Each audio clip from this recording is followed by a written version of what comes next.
তৌহিদি জনতা কি? নিশ্চয়ই এই বিশেষণটি শোনার পর আপনার চোখের সামনে ভেসে উঠছে কতিপয় ধর্মীয় সন্ত্রাসীর মুখ, যাদের চোখ লাল হয়ে আছে, গোল গোল হয়ে আছে, মুখে মারকুটে ভাব, মাথায় টুপি, গায়ে রং বেরঙের পাঞ্জাবি। কোনো ব্যক্তি বা প্রতিষ্ঠানের উপরে তারা ঝাঁপিয়ে পড়ছে নারায়ে তাকবীর আল্লাহু আকবার বলে, চাপিয়ে দিচ্ছে তাদের ধর্ম তথা ইসলাম। হ্যাঁ, আপনি ঠিক ধরেছেন, আপনার কল্পনা শক্তি প্রখর, আপনাকে অভিনন্দন, আপনি সুস্থ আছেন। এই তৌহিদি জনতা তথা ইসলামিক সন্ত্রাসীরা বাংলাদেশের কোথাও না কোথাও প্রতিনিয়ত হামলা চালাচ্ছে, তাদের এই ধর্মীয় সন্ত্রাস চালাচ্ছে। তাদের উদ্দেশ্য লক্ষ্য একটাই, ইসলাম কায়েম করবে, তাদের ভাবনার ইসলাম। গতকাল লালমনিরহাটের সদর উপজেলায় দুজন হিন্দু ধর্মাবলম্বী ব্যক্তিদের উপরে এই মব সন্ত্রাসীরা তাদের ইসলাম চাপিয়ে দেওয়ার চেষ্টা করেছে। কিভাবে চেষ্টা করে? মারধর, ব্যাপক প্রহারের পর তারা পুলিশকে বাধ্য করেছে ওই দুই ব্যক্তিকে গ্রেপ্তার করতে। কি অভিযোগ এই দুই ব্যক্তির বিরুদ্ধে? প্রথম অভিযোগ, তারা হিন্দু, অর্থাৎ এই তৌহিদি জনতাদের চোখে অমুসলিমরা হচ্ছেন মালাউন কাফের, এটাই অমুসলিমদের একমাত্র অপরাধ। এবং দ্বিতীয় অপরাধ কি? এই ব্যক্তিদ্বয় নাকি মুসলমানদের নবী মোহাম্মদকে নিয়ে কটু কথা বলেছেন। বলে রাখা ভালো, এই দুই ব্যক্তি সম্পর্কে পিতা এবং পুত্র।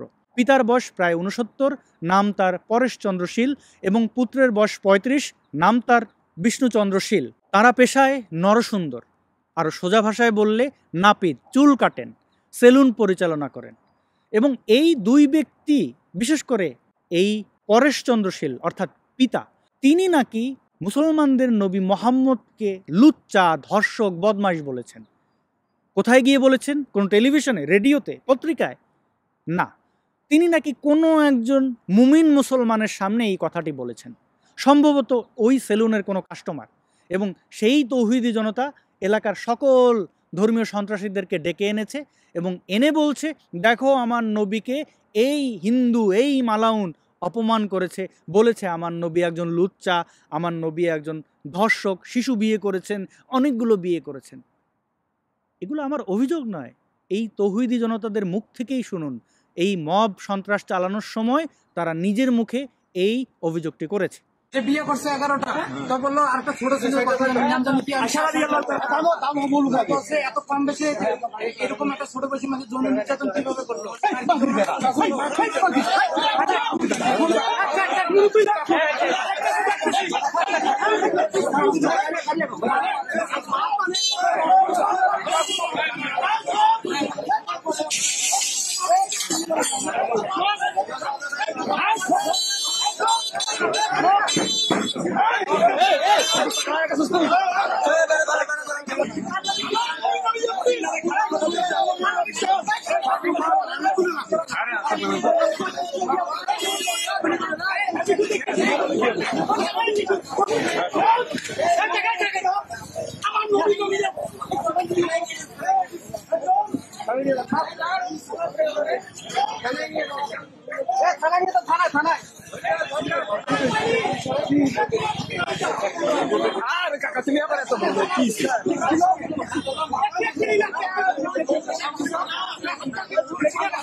আপনাদের মনে নিশ্চয়ই প্রশ্ন যাচ্ছে, একজন হিন্দু ধর্মাবলম্বী কেন একজন মুসলমানকে এই কথাগুলো বলবেন? আর যে কথাগুলো বলেছেন সেগুলো কি ঠিক? এগুলো কি কটূক্তি, অপমান? এই কথাগুলো তো কোরআন হাদিসেই আছে। মুসলমানদের নবী মোহাম্মদ অনেকগুলো বিয়ে করেছেন, 12-14টা বিয়ে করেছেন। আমাদের সমাজে নারীরা যখন একাধিক বিয়ে করেন তখন পুরুষতান্ত্রিক সমাজ ব্যবস্থা তাদেরকে বলে 12 ভাতারি। পুরুষরা যদি বেশি বিবাহ করে তাদেরকে কি বলা হয় আপনি জানেন না, আমিও জানি না, কারণ পুরুষদের বিবাহ করা খুবই স্বাভাবিক। তো নবী যখন অনেকগুলো বিয়ে করেন তাকে আপনি 12 ভাতারি বলবেন, মাগিবাজ বলবেন, কি বলবেন আমি জানি না, কিন্তু কোরআন হাদিস অনুযায়ী নবী এই কাজটি করেছেন। এবং তিনি একজন শিশুকে বিয়ে করেছেন যার বয়স 6 বছর। এখন আপনি বলবেন না, ওই নারী তো শিশু ছিলেন না, তিনি 6 বছরের যুবতী ছিলেন এবং 9 বছর বয়সে যখন তিনি বৃদ্ধা হলেন তখন 52 বছর বয়সী এই নবী মোহাম্মদ তাকে বিছানায় নিয়ে গেলেন, তার সাথে যৌনকর্ম করলেন, এই তো বলবেন। এখন আপনি আমার দিকে প্রশ্ন ছুড়ে দেবেন যে এই লোক তো ইসলাম টিসলাম মানে না, এই ইসলামের কিছুই জানে না, এই বিভ্রান্ত। ঠিক আছে, আমি মেনে নিচ্ছি, আমার মুখ থেকে শুনতে হবে না, চলুন একজন ইসলামিক স্কলারের মুখ থেকে শুনি। হ্যাঁ, আমাদের সবার পরিচিত হাফেজ মাওলানা মুফতি ইমরান বিন বশির আমাদেরকে দেখাচ্ছেন কিভাবে, কেমন করে, কোথায় কোরআন হাদিসে ইসলামে এই ঘটনাগুলোর বর্ণনা রয়েছে, নবী মোহাম্মদ আসলে এই কাজগুলো করেছেন কিনা। চলুন আমাদের প্রিয় ইমরান বিন বশিরের মুখ থেকেই শুনে নিই। হাদিসে 11 জন কিংবা 9 জন স্ত্রীর কথা বলা হয়েছে। সহিহ বুখারী তাওহীদ পাবলিকেশন হাদিস নং 268। আনাস ইবনু মালিক রাদিয়াল্লাহু তাআলা আনহু হতে বর্ণিত, তিনি বলেন, নবী সাল্লাল্লাহু আলাইহি সাল্লাম তার স্ত্রীগণের নিকট দিনের বা রাতের কোনো এক সময়ে পর্যায়ক্রমে মিলিত হতেন। তারা ছিলেন 11 জন। বর্ণনাকারী বলেন, আমি আনাস রাদিয়াল্লাহু তাআলা আনহুকে জিজ্ঞেস করলাম, তিনি কি এত শক্তি রাখতেন? তিনি বললেন, আমরা পরস্পর বলাবলি করতাম যে তাকে 30 জনের শক্তি দেওয়া হয়েছে। আপনি চিন্তা করুন, এখানে 11 জন আছে কিংবা 9 জন আছে। নানান হাদিসে, সিরাতের নানান কিতাবে, তাফসিরে আপনারা নবীর স্ত্রীগণের সংখ্যা বৃদ্ধি দেখতে পাবেন। সহিহ মুসলিম হাদিস একাডেমি হাদিস নং 3370 নং হাদিসটা দেখুন। পরিচ্ছেদ আনা হয়েছে, পিতা অপ্রাপ্ত বয়স্কা কুমারী কন্যার বিবাহ দিতে পারে। এখানে হাদিসটা আমি সংক্ষেপে শোনাচ্ছি। আয়েশা রাদিয়াল্লাহু তাআলা আনহা থেকে বর্ণিত, তিনি বলেন, রাসূলুল্লাহ সাল্লাল্লাহু আলাইহি ওয়াসাল্লাম আমাকে বিয়ে করেছেন, আমার বয়স তখন 6 বছর। তিনি আমাকে নিয়ে বাসর ঘরে যান, তখন আমার বয়স 9 বছর। হাদিসটা দীর্ঘ, আপনারা সার্চ করে এই হাদিসটা পেয়ে যাবেন, দেখে নিতে পারেন পুরো হাদিসটাতে কি বলা হয়েছে। শেষে আয়েশার কি সমস্যা হয়েছে সেই কথাও বলা হয়েছে। 1 মাস যাবত তিনি জ্বরে ভুগেছিলেন। আমি জানি না কি অবস্থায়, যারা ডাক্তার আছেন তারা বলতে পারবেন যে 9 বছর বয়সে একটা মেয়ের সঙ্গে যখন বাসর করা হয় তখন তার কি সমস্যা হতে পারে, সেই কারণেই কিনা আমি জানি না। হাদিসটা পুরোটা পড়ে নিতে পারেন। এখানে শুধু আমি দেখাচ্ছি যে 6 বছর বয়সে রাসূল আয়েশাকে বিয়ে করেছিলেন, 9 বছর বয়সে আয়েশাকে নিয়ে বাসর যাপন করেছেন। সহিহ হাদিসে লেখা আছে। ভাই, আয়েশার স্বামী যখন, রাসূল যখন মারা যান তখন আয়েশা মাত্র, এই যুগ এই সভ্যতা অনুসারে মাত্র সে বিয়ের বয়সে পদার্পণ করে, তার বয়স 18 বছর হয়। নবী তার জীবদ্দশায় তার স্ত্রীগণকে তার মৃত্যুর পরে যেন কেউ বিয়ে করতে না পারে সেই ব্যবস্থাও করে গেছেন কোরআনের আয়াতের মাধ্যমে। সূরা আহজাব আয়াত 53 এর এই অংশটুকু পড়ুন। ওমা কানা লাকুম আন তুযু রাসূলাল্লাহি ওয়ালা আন তানকিহু আজওয়াজাহু মিন বাদিহি আবাদা। আর আল্লাহর রসুলকে কষ্ট দেওয়া এবং তার মৃত্যুর পর তার স্ত্রীদেরকে বিয়ে করা কখনো তোমাদের জন্য সঙ্গত নয়। মিশকাতুল মাসাবিহ হাদিস নং 3129। এখানে আপনারা দেখুন, পরিচ্ছেদ 2 প্রথম অনুচ্ছেদ, বিয়ের ওলি অর্থাৎ অভিভাবক এবং নারীর অনুমতি গ্রহণ প্রসঙ্গে। আয়েশা রাদিয়াল্লাহু তাআলা আনহা হতে বর্ণিত, তিনি বলেন, নবী সাল্লাল্লাহু আলাইহি ওয়াসাল্লাম তাকে 7 বছর বয়সে বিয়ে করেন। এখানে 7 বছর লেখা আছে, 6-7। যখন তাকে রাসূলুল্লাহ সাল্লাল্লাহু আলাইহি ওয়াসাল্লামের ঘরে দেওয়া হয় তখন তার বয়স ছিল 9 বছর, তার সাথে খেলনা ছিল। আর তিনি সাল্লাল্লাহু আলাইহি ওয়াসাল্লাম যখন ইন্তেকাল করেন তখন তার বয়স 18 বছর। আপনি চিন্তা করুন, এখানে মনে হয় না আমার কিছু বলার আছে। একটা মেয়ের 18 বছর বয়সে তার স্বামী মারা গেল এবং সে বাকিটা জীবন কাউকে বিয়ে করতে পারবে না। শুধু কি তাই, এত স্ত্রী থাকবার পরেও, এত দাসী থাকবার পরেও, এত বিয়ে করবার পরেও তার পুত্রবধূর দিকে তার কুদৃষ্টি যায়। আপনি চিন্তা করেছেন কেমন মানুষ ছিলেন তিনি? কোন এক রাতে পুত্রবধূ জয়নাব বিনতে জাহাসের কাছে গিয়েছিলেন, তিনি অর্ধনগ্ন অবস্থা দেখেছেন, ভালো লেগে গেছে, তার অন্তর পরিবর্তন হয়ে গেছে। এরপরেই কি হয়ে গেল? দত্তক প্রথাটা বিলুপ্ত হয়ে গেল, কোরআনের আয়াত নাজিল হয়ে গেল, সূরা আহজাবের 37 নম্বর আয়াত নাজিল হয়ে গেল। তিনি জয়নাব বিনতে জাহাসকে বিয়ে করবার ইচ্ছে পোষণ করেছেন, ব্যাস জায়েদ বিন হারেসার সঙ্গে তার স্ত্রীর মনোমালিন্য বিরাজ করতে শুরু করলো, সে অজুহাতে তালাক দিল। তালাকের পর রসুল পুত্রবধূকে বিয়ে করে নিলেন। এমন একটা মানুষকে নিয়ে কথা বললে এখনো কিছু মানুষ অনুভূতিতে আঘাত পাচ্ছে। যারা বলছেন এমন একটা মানুষের চরিত্র নিয়ে কথা বললে মানুষ হয়তো বলবেই, এটা যে কোনো মানুষের বিবেক বাধা দিবে। এই পৃথিবীতে, এই সভ্য পৃথিবীতে কোনো মানুষ যত বড়ই বদমাশি হোক না কেন, আমার কাছে মনে হয় না কেউ এমনটা করতে পারে এতগুলো স্ত্রী থাকবার পরেও তার পুত্রবধূর দিকে তার নজর যাবে। দেখুন আপনি সূরা আহজাবের 37 নম্বর আয়াতটা দেখুন, وَإِذْ تَقُولُ لِلَّذِي أَنْعَمَ اللَّهُ عَلَيْهِ وَأَنْعَمْتَ عَلَيْهِ أَمْسِكْ عَلَيْكَ زَوْجَكَ وَاتَّقِ اللَّهَ وَتُخْفِي فِي نَفْسِكَ مَا اللَّهُ مُبْدِيهِ وَتَخْشَى النَّاسَ وَاللَّهُ أَحَقُّ أَنْ تَخْشَاهُ فَلَمَّا قَضَى زَيْدٌ مِنْهَا وَطَرًا زَوَّجْنَاكَهَا لِكَيْ لَا يَكُونَ عَلَى الْمُؤْمِنِينَ حَرَجٌ فِي أَزْوَاجِ أَدْعِيَائِهِمْ إِذَا قَضَوْا مِنْهُنَّ وَطَرًا وَكَانَ أَمْرُ اللَّهِ مَفْعُولًا। আপনি অর্থটা দেখুন আর স্মরণ করো, আল্লাহ যার উপর নিয়ামত দিয়েছিলেন এবং তুমিও যার প্রতি অনুগ্রহ করেছিলে, তুমি যখন তাকে বলেছিলে তোমার স্ত্রীকে নিজের কাছে রেখে দাও এবং আল্লাহকে ভয় করো, আর তুমি অন্তরে যা গোপন রাখছো আল্লাহ তা প্রকাশকারী, এবং তুমি মানুষকে ভয় করছো অথচ আল্লাহই অধিকতর হকদার যে তুমি তাকে ভয় করবে। অতঃপর জায়েদ যখন তার স্ত্রীর সাথে বিবাহ সম্পর্ক ছিন্ন করলো, তখন আমি তাকে তোমার সাথে বিবাহ বন্ধনে আবদ্ধ করলাম, যাতে পালক পুত্রদের স্ত্রীদের ব্যাপারে মুমিনদের কোনো অসুবিধা না থাকে যখন তারা তাদের স্ত্রীদের সাথে বিবাহ সম্পর্ক ছিন্ন করবে আর আল্লাহর নির্দেশ কার্যকর হয়ে থাকে। ব্যাস, ভাবখানা এরকম যে আরবের মানুষরা পালক পুত্রের স্ত্রীকে বিবাহ করার জন্য একদম আকুল বেকুল হয়েছিলেন, বিয়ে করতেই হবে এমন কোনো ঘটনা ছিল হয়তো যে তারা বিয়ে করার জন্য পাগল, অনেক সমস্যা হচ্ছিল। সেই কারণে আল মহাবিশ্বের মহা ক্ষমতাধর আল্লাহর একটা আয়াত নাজিল করতে হলো যে না, পালক পুত্র যখন তার স্ত্রীকে তালাক দিবে তখন শ্বশুর বিয়ে করতে পারবে তাকে। নবী মুহাম্মদের এই ঘটনা ছাড়া তার পুত্রবধূ, পালক পুত্রবধূকে তার পছন্দ হওয়া ছাড়া, বিয়ে করবার ইচ্ছে হওয়া ছাড়া এমন কোনো ঘটনা আরবে কেউ দেখাতে পারবে না, কখনো ঘটেনি যে পালক পুত্রের স্ত্রীকে কারো বিয়ে করতে ইচ্ছে হয়েছে, বিয়ে করতে পারছিল না সমাজের কারণে। না না না, এমন ঘটনা শুধু একটাই ঘটেছে, সেটা হচ্ছে আমাদের প্রিয় নবীজির ক্ষেত্রে, যে তার পালক পুত্র বধূকে তার পছন্দ হয়ে গেছে কোনো কারণে, সেই কারণে মহাবিশ্বের মহা ক্ষমতাধর আল্লাহর মাধ্যমে একটা আয়াত নাজিল করে ফেললেন তিনি। স্পষ্টত কি এখানে কি কাহিনী ঘটেছে বোঝাই যাচ্ছে ভাই, যাদের মাথার ঘিলু আছে বোঝা যাচ্ছে এখানে। তাফসিরে মাযহারি নবম খণ্ড পৃষ্ঠা 501, 2, 3 দেখুন এই আয়াতটি নাজিল হয়েছিল কেন একটু পড়ুন। কিছুদিন পর কোন এক কার্যোপলক্ষে রাসূল সাল্লাল্লাহু আলাইহি সাল্লাম উপস্থিত হলেন হযরত জায়েদের গৃহে। দেখলেন হযরত জয়নাব দাঁড়িয়ে আছেন একটি কামিজ ও দোপাট্টা পরিহিত অবস্থায়। তিনি ছিলেন অনিন্দ রূপসী কুরাইশ বালা।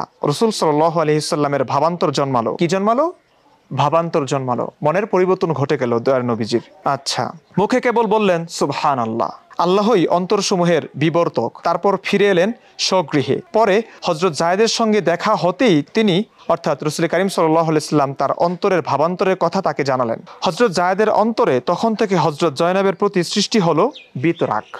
কিছুদিন পর তিনি রাসূল সাল্লাল্লাহু আলাইহি সাল্লাম সকাশে নিবেদন করলেন, হে আল্লাহর রাসূল, আমি জয়নবের সঙ্গে সম্পর্ক ছেদ করতে চাই। তিনি সাল্লাল্লাহু আলাইহি সাল্লাম বললেন, কেন? জয়নব কি তোমার সঙ্গে অশোভন আচরণ করে? তিনি বললেন, শপথ আল্লাহর, আমি তার নিকট ইষ্ট ব্যতীত অনিষ্ট কিছু পাইনি। কেন হঠাৎ এমন মনোমালিন্যের ব্যাপার কেন ঘটে গেল? হ্যাঁ, তবে জাত্যাভিমান তার প্রকট, মাঝে মাঝে সে একথা প্রকাশও করে। রাসূল সাল্লাল্লাহু আলাইহি সাল্লাম বললেন, তোমার সহধর্মিনীকে তোমার কাছেই রাখো, তার ব্যাপারে আল্লাহকে ভয় করো। আবু জায়েদের সূত্রে ইবনে জারির এরকমই বর্ণনা করেছেন।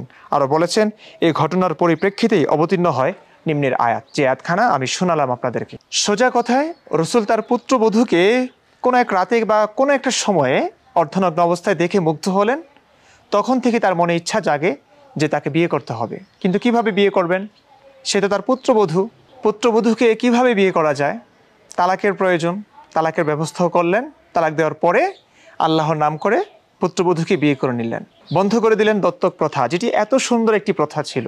ব্যাস, তারপর থেকে কোরআনের আয়াত নাজিল হতে থাকলো, দত্তক প্রথা হারাম, পুত্রবধূকে বিয়ে করা কোনো সমস্যা নেই যখন তালাক হয়ে যাবে। এই মানুষটাকে নিয়ে যখন কিছু মানুষ বলছে, যারা জানছে, বোঝার চেষ্টা করছে ইসলামকে, যারা সত্য ইতিহাস জানে, তারা তো কথা বলবেই। সেই বলার কারণে মারতে হবে? মারা ছাড়া, কোপাকুপি ছাড়া আর কিছু পারেন না। ইসলামের সত্য কথাগুলো বললে, নবীর চরিত্রের সত্য কথনগুলো তুলে ধরলে আপনাদের এত গায়ে লাগে কেন? ধর্মীয় অনুভূতিতে এত আঘাত কেন লাগে? এবার নিশ্চয়ই আপনাদের ঘোর কেটে গেছে। ইসলামের বাস্তবতা আপনারা বুঝতে পেরেছেন? না, অনেকেই বুঝতে চাইবেন না। ঠিক আছে, আপনি অন্যান্য ইসলামিক স্কলারের মুখ থেকে শুনুন আপনার নবী এই কাজগুলো করেছেন কিনা। আপনি কোরআন হাদিস নিজে পড়বেন না বুঝলাম, যতজন পরিচিত মুখ এই বাংলাদেশে আছেন যারা ইসলাম প্রচার করেন, তারা কোথাও না কোথাও এই কথাগুলো বলেছেন। সেটা হোক আহমদুল্লাহ, হোক মিজানুর রহমান আজহারি, বা অন্য আব্বাসি থেকে শুরু করে ওয়াজ মাহফিল সেলিব্রিটি যারা রয়েছে, তারা সকলেই এই সত্যটি স্বীকার করেছেন। স্বীকার না করে তো উপায় নেই, কারণ কোরআন হাদিসে এই বিষয়গুলো সুস্পষ্টভাবে বলা আছে। এখন আমরা একটু এই ভিকটিমদের দিকে তাকাই। এই যে পরেশচন্দ্র শীল, তাকে যে প্রহার করা হলো যে অভিযোগে, যে তিনি বলেছেন নবী এই করেছেন সেই করেছেন, তিনি কেন বলবেন? আমরা যারা বাংলাদেশের নাগরিক, আমরা যারা এই বাংলাদেশে বেড়ে উঠেছি, তারা কি জানি না হিন্দু ধর্মাবলম্বীরা কি আচরণ করেন মুসলমানদের সাথে? তাদের এই বাংলাদেশে বেঁচে থাকার জন্য কতটা সংগ্রাম করতে হয়, উঠতে বসতে প্রমাণ করতে হয় যে তিনি এই দেশের নাগরিক, তিনি মুসলমানদেরকে ভালোবাসেন। এগুলো প্রমাণ করতে হয়, যা আমরা সকলেই জানি।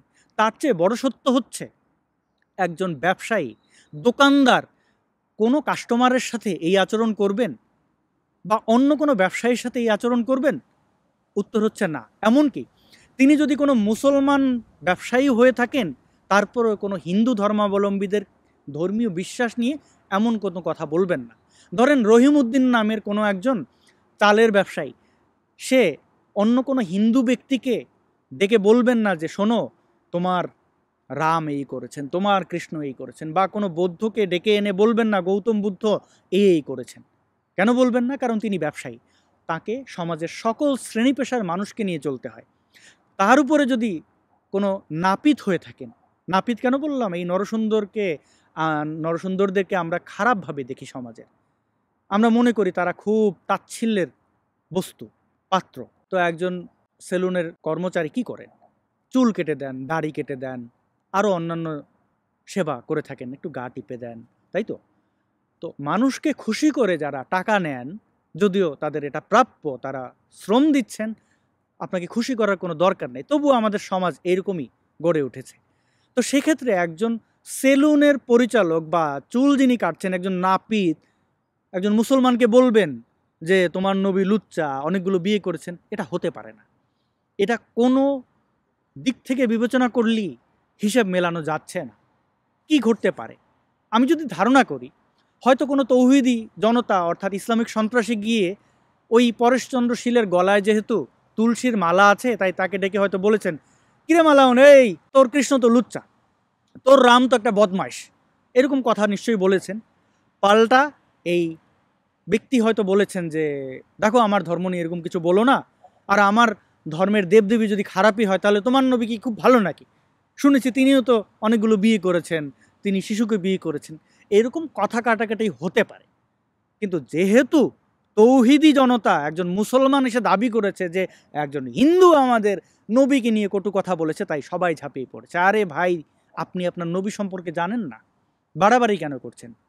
এই উন্মাদনার মাধ্যমে আপনি কি প্রমাণ করতে চান? বাংলাদেশে আপনি সংখ্যায় বেশি বলে অমুসলিমদের উপরে নির্যাতন চালাবেন? ঘটনার 24 ঘন্টা পেরিয়ে যাওয়ার পর, অর্থাৎ আজকে আমরা জানতে পারলাম ভিকটিম পরেশচন্দ্র শীলের পুত্রবধূ এবং আরেক ভিকটিম বিষ্ণুচন্দ্র শীলের স্ত্রী দীপ্তি রানী রায় জানালেন, সেলুনে বসে এক কাস্টমারের সাথে 10 টাকার দেন দরবার হয়, অর্থাৎ কাস্টমার বলছে 10 টাকা দেবে না, এবং এই সেলুনের পরিচালক অর্থাৎ এই ভিকটিমরা বলছেন না 10 টাকা দিতে হবে।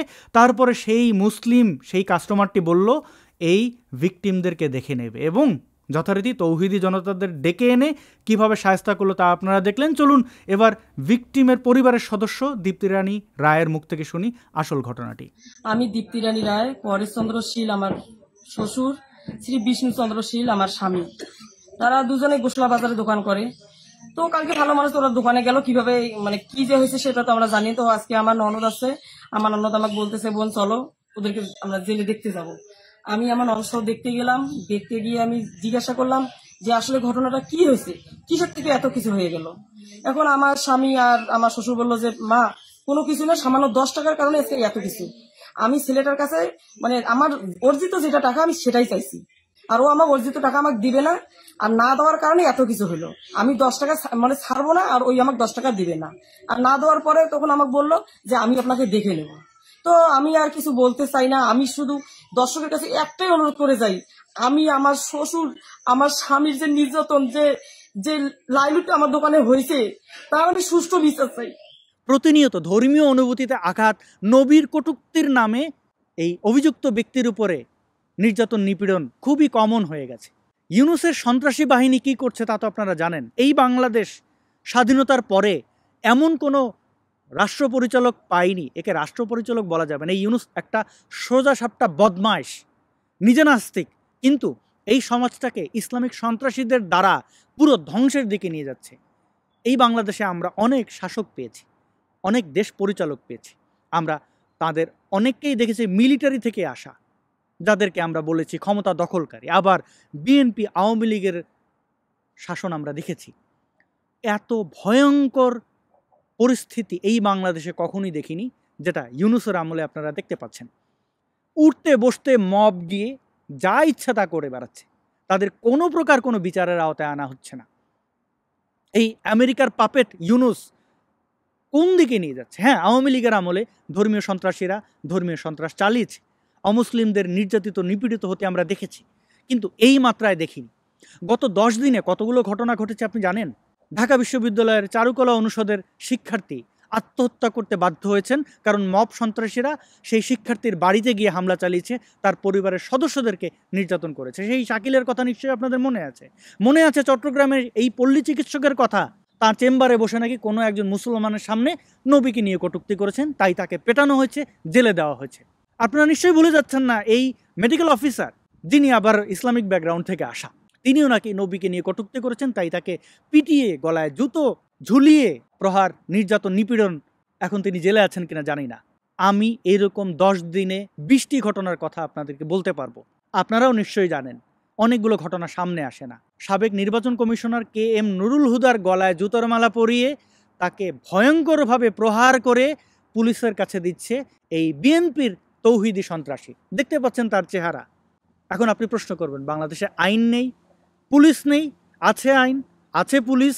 নুরুল হুদা যদি কোনো অপরাধ করেন, নির্বাচন টেম্পারিং করে থাকেন, তদন্ত হবে, বিচার হবে। তৌহিদি সন্ত্রাসীরা এসে আইন নিজের হাতে তুলে নেওয়ার মাধ্যমে কি প্রমাণ করতে চায়? প্রতিনিয়ত ধর্মীয় অনুভূতিতে আঘাতের নামে এতগুলো অভিযোগ, কোথাও কিন্তু লেখা হয় না কি বলা হয়েছে। ইসলামের সত্য কথাগুলো বলা হলেও অভিযোগ করা হচ্ছে যে ইসলামে আঘাত দেওয়া হচ্ছে। আচ্ছা ভাই, ইসলামে যদি আঘাত দেওয়া হয়, এটার সোর্স কি? ইসলামিক গ্রন্থই তো। তাহলে বাইবেল বা অন্যান্য ধর্মের যে মূল পুস্তকগুলো সংস্কার হয়েছে, সেইভাবে আপনারা ইসলামকে সংস্কার করেন। কোরআন হাদিস থেকে এই বর্বর কথাবার্তাগুলোকে বাদ দেন। একজন নবী কি করে একটা 6 বছরের বাচ্চাকে বিয়ে করে 9 বছরের সময় তার সাথে সঙ্গম করে, যখন সেই নবীর বয়স 52 বছর? একজন বুড়ো লোক এই সমাজে এই কাজ করলে তাকে তো মানুষ পুলিশে দেবে। তো সেই কাজ যখন আপনাদের নবী করে, এবং সেটা যখন আপনাদের কোরআন হাদিসে কি নিকৃষ্টভাবে লিখে রাখা হয়, যখন আপনাদের নবী পুতের বউকে দেখে তার লালসা সামলাতে পারে না, তাকে জাপটে ধরে বিয়ে করে, এগুলো মানুষ জানলে কি বলবে? একজন নবী কেন গন্ডায় গন্ডায় বিয়ে করবেন? এখন আপনি বলবেন আমার নবীর ইচ্ছা। তাহলে এই বাংলাদেশের মানুষের ইচ্ছা, এই পুরো পৃথিবীর মানুষের ইচ্ছা, আপনার নবী যেটা করেছেন এই বাস্তবতা সেটা অন্যায়, অপরাধ, এটা ধর্ষণ, এটা লুচ্চামি, এটা বদমাশি। এই কথাগুলো মানুষ বলবেন। আপনি বলবেন বাংলাদেশে আমি 92% মুসলিম, আমি যা বলবো তাই ঠিক। না ভাই, এইভাবে ঠিক বেঠিক নির্ণয় করা যায় না। আমাদের পাশের দেশ ভারত, যেখানে প্রায় 100 কোটি হিন্দু ধর্মাবলম্বী, 20 কোটির মতো মুসলমান রয়েছেন, সেই হিন্দু ধর্মাবলম্বীরা সংখ্যায় বেশি হওয়ার কারণে যদি মুসলমানদেরকে ধরে ধরে এনে বলে এই এদিকে আয়, তোর নবী তো একটা ডাকাত, তোর নবী তো একটা লুচ্চা, তোর নবী তো একটা ধর্ষক, এই কথাগুলো বললে আপনি কি করতে পারবেন? কিছুই করতে পারবেন না, কিছু করতে পারেন না। এর উদাহরণ দেখেন, ফিলিস্তিনের দিকে তাকান, তাকান ইরানের দিকে। পৃথিবীর মোট জনসংখ্যার 0.2% ইহুদিরা। তারা বিদ্যা বুদ্ধিতে এত এগিয়ে গেছে যে আপনাদের নাকানি চুবানি দিচ্ছে। এই হামাসের সন্ত্রাসী ইসরায়েলে হামলা করেছিল না, জিহাদ করতে গেছে, তাই না? খিলাফত কায়েম করবে। এখন ইসরায়েলের সাথে পারে না কেন? কেন ধুমায় মার খাচ্ছে? কেন গাজা উপত্যকা মাটির সাথে মিশে গেল? কেন ইরান এত এত শক্তি? কই গেল শক্তি? কি হচ্ছে? এগুলো দেখে শিক্ষা নেন না? ভারতে যদি মুসলমানদের উপরে একই স্টাইলে, অর্থাৎ এই আপনারা যেহেতু বাংলাদেশে বর্বরতা চালাচ্ছেন, কালকে হয়তো ভারতে একটা বোম মারবেন, তখন যে পাল্টাটা খাবেন রে ভাই, কাইন্দাও গুলাইতে পারবেন না। আপনারা যেখানে মাইর খান সেখানে ভিকটিম সাজেন। আরে আমার ইসলাম, আমার ধর্মীয় স্বাধীনতা নাই, আমাকে কেমনে মারতেছে, এই ছটফট করে লাভ হবে না রে ভাই। সময় থাকতে শোধরান। ধর্মীয় অনুভূতি, এত ধর্মীয় অনুভূতি কি হয় রে ভাই? এই যে আজকে আমি ভিডিওটা করলাম, আপনারা লালমনিরহাটে এই সন্ত্রাস না চালালে কি আমার এই ভিডিওটা করতে হতো? আমরা কি ভুলে গেছি জুয়েল নামের একজন ব্যক্তিকে, এই লালমনিরহাটি, যিনি কিনা আবার মুসলমান, তাকে মসজিদের ভেতর থেকে মারতে মারতে রাস্তায় নিয়ে যাওয়া হলো, তারপরে তাকে হত্যা করা হলো, তারপরে তার লাশ পুড়িয়ে দেওয়া হলো। কি অভিযোগ? তিনি নাকি মসজিদের ভেতরে কোরআন ফেলে দিয়েছেন, তিনি নাকি ডিজিএফআই এর লোক, নাকি কিসব গুজব ছড়িয়ে এই ব্যক্তিকে হত্যা। এই লালমনিরহাট, এই সারা বাংলাদেশে তৌহিদি জনতারা যে সন্ত্রাস চালাচ্ছে তার ফলাফল কি হচ্ছে? আমি কথা বলছি, কয়েক লক্ষ মানুষ এই ভিডিওটি দেখছেন। আপনার নবীর ইজ্জত বাড়লো না নাকি কমলো? এইটুকু বুদ্ধি আপনার নাই, বাড়াবাড়ি করেন কেন? জোর জবরদস্তি করে কি সমালোচনা থামাতে পারবেন? পারবেন না। এটা পৃথিবীর কেউ পারবে না। কোনো ধর্মীয় গুরু, দেবদেবী বা ধরেন এই যে খ্রিস্টানরাই চেষ্টা করেছিল, যিশু খ্রিস্টের সমালোচনা করা যাবে না, অনেকে শুলে চড়িয়েছিল যিশু খ্রিস্টের মতো করে। আবার যিশু খ্রিস্ট কেন ইহুদিদের সমালোচনা করেছিলেন? এই ব্লাসফেমির খেলা আর কত খেলবেন? এগুলো সভ্য দেশে চরম অন্যায়, অপরাধ। সবার বাকস্বাধীনতা থাকবে। আপনার ধর্ম যদি খুব সুন্দর হয়, কেউ যদি সেটাকে না মানে, আপনি তাকে ডেকে এনে সুন্দর করে বোঝান। যদি সে তারপরেও না মানে, তাকে তার মতো থাকতে দিন। তাহলে হবে আপনার ধর্মের সৌন্দর্য, শ্রেষ্ঠত্ব। এই যে বৃক্ষ, আমরা বলি না বৃক্ষ তোমার নাম কি, ফলে পরিচয়। আপনি মুসলমান কেমন, তার উপরে নির্ভর করবে আপনার নবীকে কে কতটুকু সম্মান করবে। আপনি সন্ত্রাসী হয়ে যদি ভাবেন যে আমি মারবো, আমি কাটবো, আমার নবীকে খুব ভালো ভালো বলতে হবে, কেউ ভালো বলবে না, বরং খুঁজে বের করবে আপনার নবী কি করেছিল, কেমন ছিল। 1400 বছর আগের একজন ব্যক্তি কি করেছিল, কি খেয়েছে, কার সাথে শুয়েছে, কাকে দেখে উত্তেজনা তার তৈরি হয়েছে, কোথায় তার পেশা কী ছিল, সে ছাগল চড়াতো নাকি ডাকাতি করতো, এগুলো নিয়ে আসলে এখনকার সমাজের কোনো মানুষেরই চিন্তা বা এগুলো নিয়ে কথা বলার প্রয়োজন আছে বলে আমি মনে করি না। আপনারা বাধ্য করেন এই সন্ত্রাস, এই বর্বরতার মাধ্যমে আপনারা জানান দেন আপনাদের নবী কেমন ছিল। আপনারা এই ফলের মাধ্যমে আপনার ধর্ম, আপনার বাস্তবতার সাথে মানুষ পরিচিত হবে। কোনো ব্যক্তি চায় না অন্য আরেকজন ব্যক্তিকে আঘাত দিতে। আপনারা কেন এই কাজটি করছেন, বারবার করছেন, এবং এই কাজের মাধ্যমে আরও বেশি উদ্বুদ্ধ করছেন নবীর সমালোচক, ইসলামের সমালোচক যেন সমাজে বাড়তে থাকবে। আপনারা থামাতে পারবেন না। থামাতে পারবেন, ওই যে বললাম, বিনয়ী হন, শান্তভাবে। কেউ যদি অবজ্ঞা করেও তাকে বোঝান যে ভাই এটা এরকম না, তুমি এটা করলে আমার কষ্ট হয়। সুন্দরভাবে বোঝান। মানুষ সুন্দর কথা, নম্র কথায় আসলে অনেক কিছু করে, অনেক তার কোনো কিছু মানতে না হলেও সেটা মেনে নেয়। প্লিজ। আর এই সমাজের যারা দাবি করেন যে আমি ভালো মুসলমান, দেখো আমি বর্বরতায় বিশ্বাস করি না, তাদেরকে বলবো ভাই একটু জাগ্রত হন। আপনি ভালো কিসের প্রমাণ কি? আপনি ভালো তাহলে আপনার সমাজে এই তৌহিদি সন্ত্রাসীরা কিভাবে গিয়ে অত্যাচার চালায় আপনি থামান না কেন? আপনি যদি না থামান, অর্থাৎ এই বনে, এই জঙ্গলে যদি আগুন লাগে, তাহলে কোনো গাছ, কে বা গাছ ভালো, কার গাছে পাতা আছে, কোন গাছ মরা, এইটা আগুন যাচাই বাছাই করে না। ধ্বংস ডেকে আনলে সেই ধ্বংসে সবাই পড়ে। আপনি তো পুড়বেন, সাথে সবাইকে নিয়ে পুড়বেন। সুতরাং এই তৌহিদি সন্ত্রাসী এবং ভালো মুসলমান, উদার মুসলমান, এই সবার দায়িত্ব রয়েছে। তৌহিদি সন্ত্রাসীদেরকে ভালো মুসলমানরা থামাতে পারেন। আর যদি ভালো মুসলমানরা না থামান, তাহলে ওই তৌহিদি জনতার কারণে, তৌহিদি সন্ত্রাসীদের কারণে এই ভালো মুসলমানদের যে ভালো নবী, সেও খারাপ হবে। এখন সিদ্ধান্ত আপনাদের, কি করবেন সেটা আপনারা ডিসাইড করুন। ভিডিওটি শেষ পর্যন্ত দেখার জন্য আমার দর্শকদের ধন্যবাদ। চ্যানেলটি সাবস্ক্রাইব করবেন। প্রায় 4 লক্ষ সাবস্ক্রাইবার পূর্ণ হয়ে যাবে বা হয়ে গেছে ইতিমধ্যে। আপনাদের সকলের প্রতি কৃতজ্ঞতা আমার পাশে থাকার জন্য। আমরা একসাথে মিলেমিশে এই সমাজটাকে সুন্দর করব। নতুন দিনের অপেক্ষায় আবার দেখা হবে খুব শীঘ্রই।